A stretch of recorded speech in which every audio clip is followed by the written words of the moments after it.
I have an academic background, so I tend to live in 50-minute periods. I promise you this won't be 50. It might be 45, but it won't be 50. 50 years ago, I was the chaplain of Dartmouth College. Not long after I began that work at Dartmouth, I met a retired professor of English named Francis Childs, a thoroughly respected, revered gentleman scholar and a stalwart of that community. Now, Bill McCarter over here knew Francis Childs well. In fact, Bill's father and Francis were colleagues in the English department. Now, is Jack Reno here today? Jack Reno knew Francis Childs. Bob McIndoe knew Francis Childs. But what matters most is I knew Francis Childs. He became a good friend, a mentor, a role model for me. And one Sunday morning after church was over, we were down in the coffee hour, and Francis pulled me aside and said, "Paul, you're a young man." I was then. I'm an old man, and I want to give you a poem that somebody gave me a long time ago. And that poem has been very helpful to me, and I give it to you because I'm quite sure it will also be helpful to you as you grow older, because the poem helps us grow old. The poem is by a fellow from Boston named Mark Antony DeWitt. Do we have put the poem up there for me? Yeah, good. Mark Antony DeWolf Howe, who was an editor who lived in Cambridge, among other things, was an editor of the Atlantic Monthly, and a poet, not a particularly good poet, but a poet. And he wrote this poem, "Now, thieving time, take what you must. Quickness to hear, to move, to see, as dust returns to dust. Such diminution's need must be. But leave, oh leave, exempt from your plunder, my curiosity and my wonder." Now that poem meant a lot to Francis Childs, and it has come to mean a lot to me because it is very accurate. Thieving time does indeed strip us of many of our younger attributes.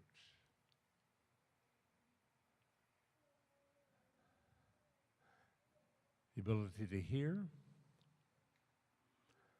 I used to hear reasonably well.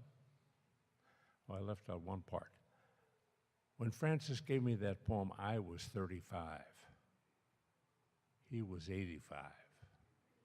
Today, I'm 85. And I suspect, is there anybody here who's 35 now? But there are some of you who are close to 35. There you go.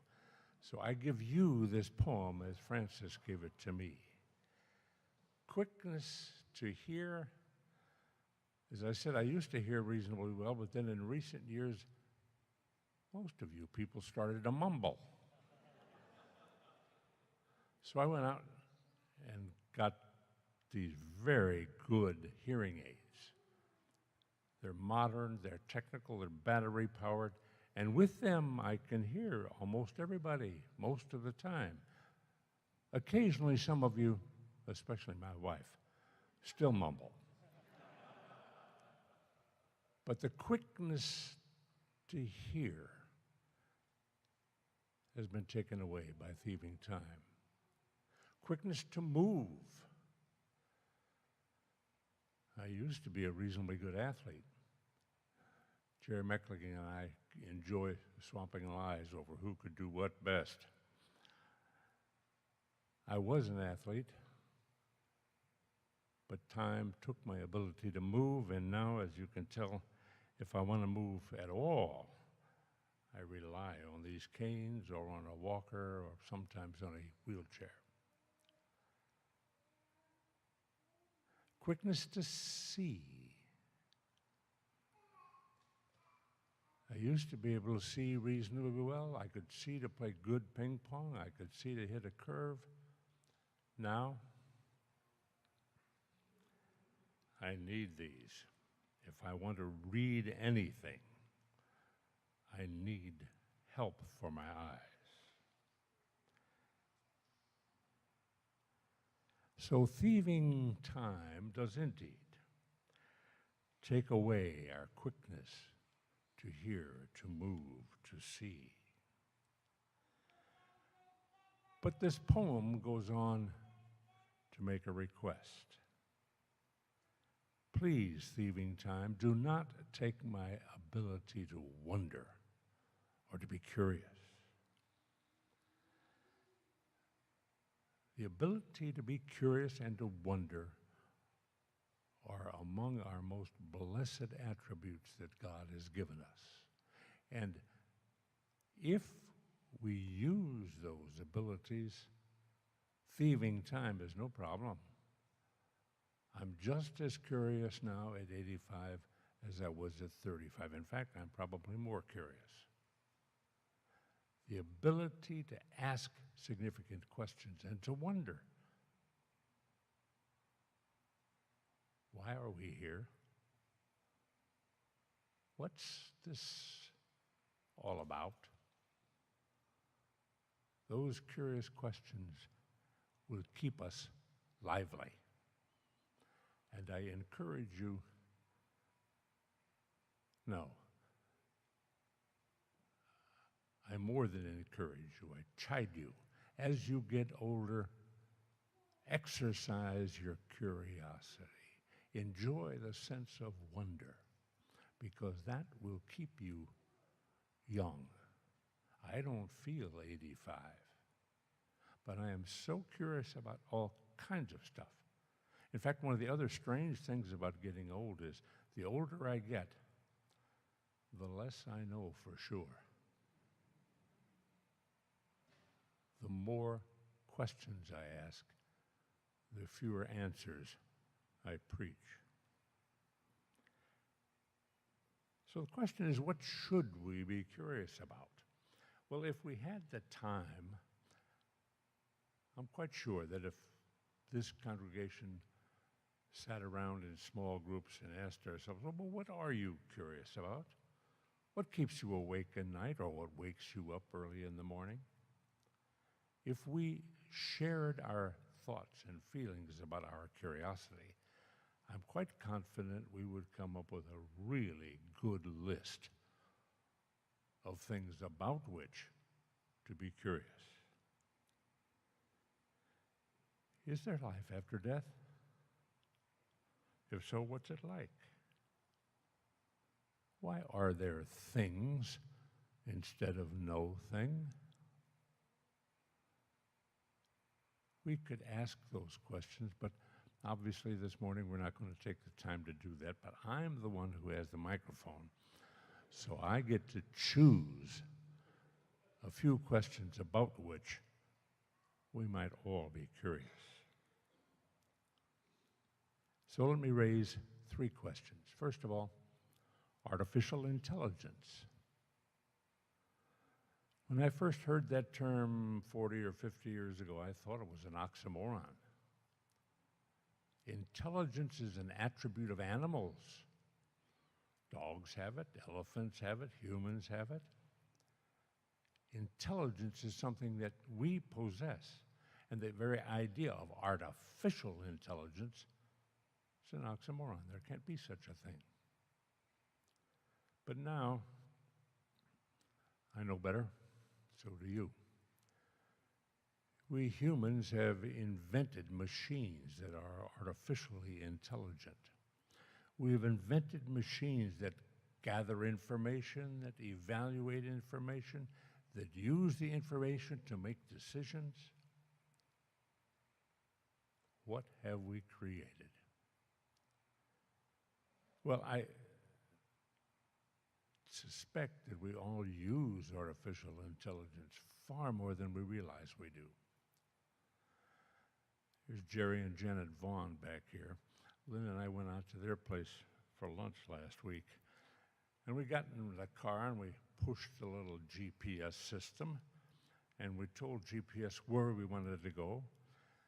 And the GPS voice came on and says, "Route guidance will now begin. Proceed straight ahead to the end of the road, turn right, and proceed to the end of the road, then turn left." You've all used that. We all use GPS now. The fun thing is, I used to collect paper maps. I had a stack of paper maps. Threw them all away. Don't need them. Artificial intelligence will help us find wherever it is we want to go. You want to go to East St. Louis? Why? If you want to, artificial intelligence will help you find it. Now, there's a little irony in our trip to the Vaughns. We got partway there, and my wife was talking back to the artificial intelligence. "Why do you want me to go there? I don't want to go there. I want to go this way. I know this way better." And I suggested to my wife, let artificial intelligence do its thing. And by golly, it took us on a nice road. We saw some good things. It was very direct. We got to their house in good time. We all use artificial intelligence, but the question is, are there limits to artificial intelligence? Where is artificial intelligence going to take us in the next 25 years? I won't be around to find out, but most of you will. Second topic of curiosity, climate change.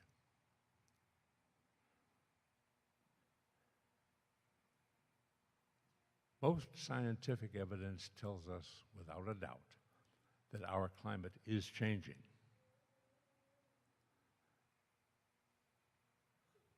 The question is, what, if anything, do we have to do with climate change?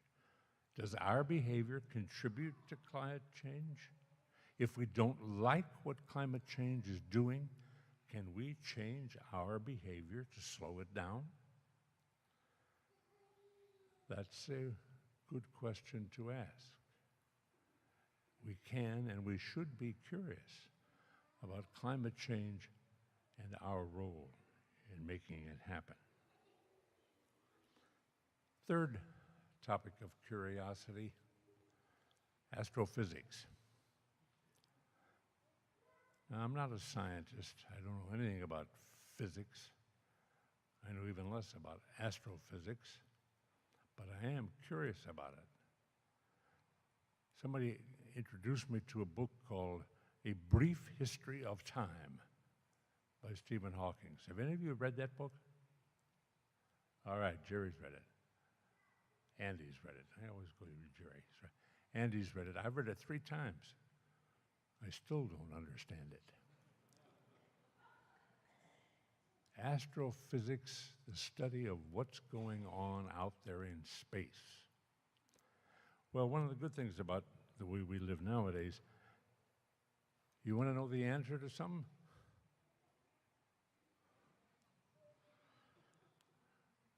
Siri, tell me about astrophysics. And Siri will. But I can also go to my iPad and I can go to YouTube, I can go to TED Talks. I can learn all kinds of stuff about astrophysics. I particularly enjoy this fellow, Neil deGrasse Tyson. Have any of you watched or listened to him? He's the head of the Hayden Planetarium in the New York Museum of Natural History. And he's a wonderful communicator and a wonderful teacher, and he will tell you the universe began 13.8 billion years ago with the Big Bang.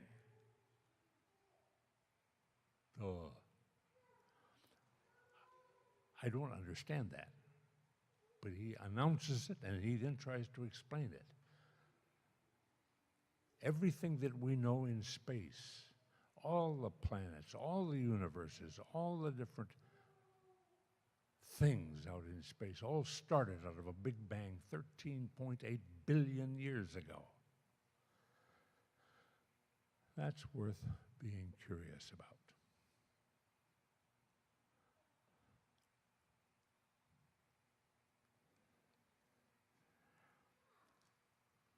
When I personally exercise my curiosity about astrophysics and about outer space, and I know that we've traveled in outer space and that we're going to travel some more in outer space, I can't help but I wonder, is there life out there? If so, can we communicate with it?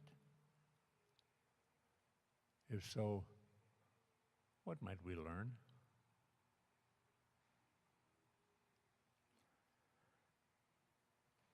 When Lynn and I got married 57 years ago, her parents owned a wonderful little cottage up in northern Michigan, right on the shores of Lake Michigan, north of Empire, in an area that is now part of the Sleeping Bear Sand Dunes National Park. And for 15 or 20 years, we went up there for vacation every year and loved it. Partly because we get wonderful days, and then at the end of the day, we'd go sit out on the dunes and watch the sun as it moved across the sky, and eventually the sun went swimming in Lake Michigan.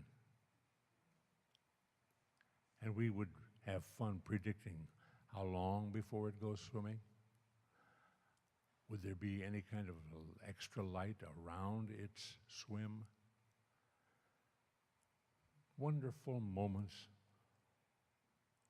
full of wonder. Because to see the sun go swimming, quite a moment. And the sun would go down, and gradually the sky would get dark. And then some stars would begin to appear. And if it was a clear night, and there was no man-made light up in that part of Michigan, as the sky got dark, we would see the stars appear.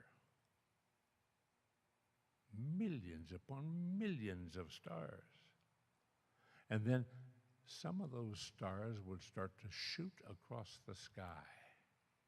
Have you ever seen that? Shooting stars, meteorites. Wonderful, curious thing to see. And it happens that tonight, August the 12th, is the night when the meteorites are most visible in the night sky. So if you want to, and if you can stay awake long enough, and if the sky clears up, you can go out late at night and you can see shooting stars. Wonderful stuff to see. And so when I wonder about shooting stars and I wonder about space, and I know that some of us will travel into outer space. One member of our congregation, in fact, prepared to go to outer space. She flunked the physical, so she's here with us. Julianne, admitted.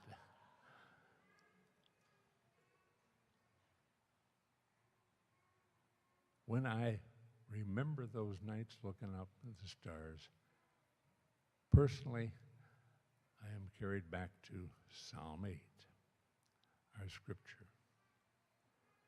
When I look at thy heavens, the work of thy fingers, the moon and the stars which thou hast established, what is man that thou art mindful of us? Thou hast made man little less than God, and dost give man with glory and honor. Thou hast given man some dominion over the stuff of this life. And so this Psalm 8, ancient folk song, takes us back to a very important question. We've been given some authority, some power, some dominion over the life in and around this earth. How are we, as children of God, going to practice our dominion? How are we going to exercise our leadership over life on this planet?